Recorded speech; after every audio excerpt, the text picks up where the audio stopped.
In a bustling factory nestled in the heart of South Korea, a timeless tradition meets modern innovation. Welcome to the epicenter of kimchi production, where the secrets of this iconic dish are unlocked and shared with the world. But before we delve into the intricacies of this fascinating process, let's journey back to its roots. Kimchi, a cornerstone of Korean cuisine, traces its origins back over 2 millennia. Born from the necessity to preserve vegetables through harsh winters, its evolution reflects the resilience and ingenuity of the Korean people. Originally a simple mixture of salted vegetables, chili peppers, garlic, and spices, kimchi has since blossomed into a culinary masterpiece, beloved by millions around the globe. Today, we're going to be taking a look at that process. Like all good foodstuffs, that process starts with gathering the ingredients. Now, while a lot of people think that since kimchi is similar to pickles, they can just use any leftover or quality vegetables to make it. But the thing is, not only does a huge part of kimchi's flavor come directly from vegetables, but more importantly, unlike brined pickles, in kimchi, the slightest irregularity can greatly impact the fermentation process, greatly increasing the chance of making bad kimchi. This is why, when gathering ingredients, the factory only chooses the absolute best vegetables or any other fillings for use.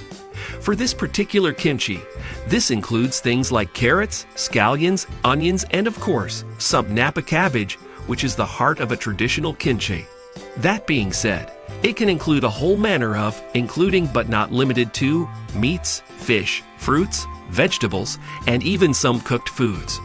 Regardless of what exact combination of vegetables have been collected, all vegetables now have to move on to the first station in the factory, the scrubbing and trimming station. Now, one of the things that can interfere with good kimchi, just like any other fermented food, is any impurities. This includes things like dirt, sand, stray leaves, and so on. All these have to be removed by hand by screening the vegetables as they enter the plant. The workers also make sure to discard any pieces that are too damaged to be used before rinsing all the vegetables under cold water.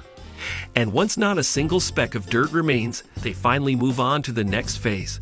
Now it's very important to note that while kimchi is without a doubt very forgiving in the shape of the vegetables, for a high-quality one such as this one, it is necessary to clean the vegetable of any imperfections. This includes stuff like rotten bits, skin, seeds, any bits with dents or cuts, and of course, the stems of any of the vegetables. This is done by hand by these workers who manually trim the vegetables while peeling each and every inch of them before once again rinsing them under cold water. And after this second bath in water, the vegetables are finally ready to start the process of being converted into kimchi, which of course starts with shredding.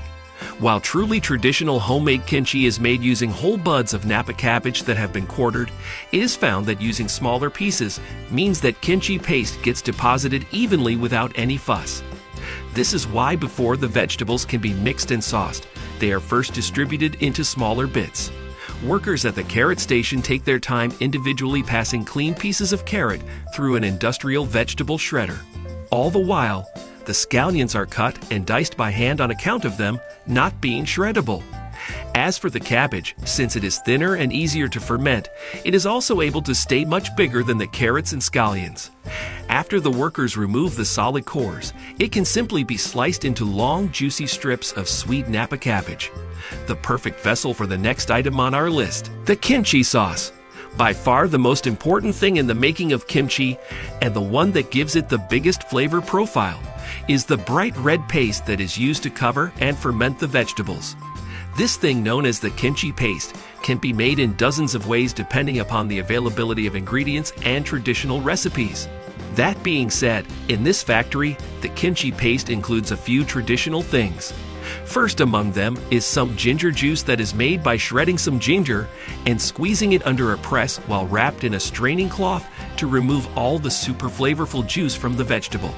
It also includes some pureed onions, some fresh garlic paste, some plum extract, and maybe some dried fish, as well as the 2 most important ingredients, fish sauce and lots of gochujang, which is a kind of Korean red chili flake that gives kimchi its spicy warm flavor, as well as its striking orange-red color.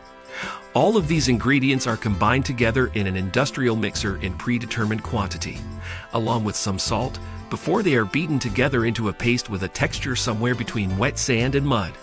And once the desired consistency is achieved, the paste, along with the rest of the ingredients from earlier, makes its way to the place where the magic happens, the mixing station. Now, like any fermented food, the exact amount of ingredients can make or break the flavor, not to mention the safety of the end product. This is why, at this station, the workers take a lot of care to measure and use the exact amount of ingredients for each batch. First comes the biggest ingredient by volume. This is quickly followed by measured amounts of carrots, along with some scallions, which are used complete with the white, as well as green parts. After this, the workers slowly add in the right amount of kimchi paste, some sea salt, and maybe some sesame seeds before measuring everything one final time. And if everything looks good, they can finally start to mix the vegetables using a dough hook attached to an industrial mixer. This makes sure that all the vegetables get distributed evenly while also getting the right exposure to the paste. And once everything has gotten to know each other, and every single shred of carrot and slice of cabbage is fully saturated with the spicy paste, the batch is ready to move on to the longest and most important step, fermentation. While some people like to have kimchi, as is with just fresh vegetables, thrown around in a super favorable paste, its flavor and texture from the process of fermentation. And for that process to take place perfectly, the kimchi mix has to be placed in the right vessel. This is usually either a plastic industrial fermenter or a more traditional ceramic or steel fermentation crocker. These consist of a long narrow tube that is filled with kimchi using special ladles. These ensure that the kimchi gets distributed evenly without any air in between, which can be disastrous for fermentation. This is why, once the right amount of mix has been added, the entire thing is weighed down by two semicircular ceramic weights that add pressure to the pasted vegetables, letting the vegetables lose some of their moisture, further decreasing the amount of air present. And after the weights have been added, all that's left to do is close the lid before pouring some water into a moat that surrounds the lid's rim, creating an airtight seal that prevents any air and bad bacteria from entering, while also allowing fermentation gases to escape the crocker, reducing the risk of it exploding. After this, these crockers are left at room temperature in a dry and dark room for a few days and up to a week. During this time, the salt and spices in the paste slowly draw out moisture from the vegetables, which combined with the lack of air inside the crockets creates an environment that slows down the growth of bad bacteria while promoting the working of good ones. And a week later, the vegetables have gotten softer, while the flavors have really gotten to know each other, creating the best comforting kimchi known to man. And once the fermentation is complete, all that's left is the final step in the process, packaging.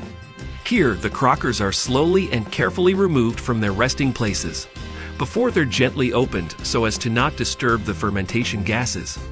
After this, a worker slowly ladles out the right amount of kimchi in airtight plastic or glass jars. These jars are made sure to also have as little air as possible so as to make sure that the kimchi remains pure for as long as possible. In fact, as long as it's kept in the fridge with a tight lid, this kimchi can last for more than 6 months. That being said, once the packages have been filled and closed, it is all just a matter of applying the logos as well as the plastic seal for shipment. After this, the kimchi can be shipped off to millions of customers worldwide. And that, folks, wraps up our journey into the fascinating world of kimchi. From its humble origins in ancient Korea to the modern-day production lines of bustling factories, we've uncovered the secrets behind this beloved dish. So the next time you enjoy a spicy, tangy bite of kimchi, remember the centuries of tradition and innovation that go into every jar. If you found this video as captivating as we did, don't forget to hit that like button, subscribe for more content, and share your thoughts in the comments below. Until next time, stay curious and keep exploring.